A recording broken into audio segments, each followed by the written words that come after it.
Te salut!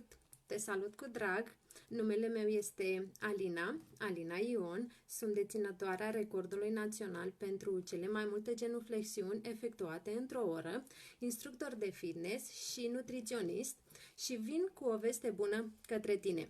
Alătură-te provocării noastre de 30 de zile, valabilă pentru 20 de doamne decise să își schimbe stilul de viață, să își schimbe energia și sănătatea. Mai avem doar 10 locuri libere. Iată ce vei primi dacă te vei alătura provocării noastre.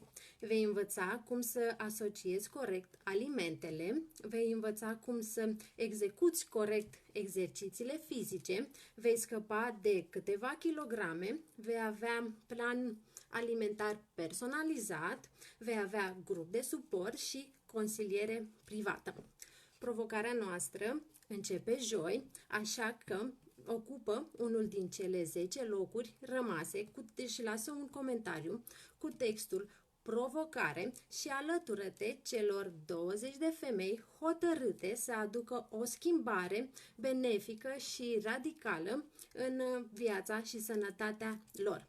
Provocarea va avea loc în cadrul evenimentului pe care l-am creat și te asigur că vom avea parte de foarte multă distracție. Așa că lasă un comentariu cu textul provocare și ocupă cât mai repede un loc din cele 10 rămase. Pe curând! Pa, pa!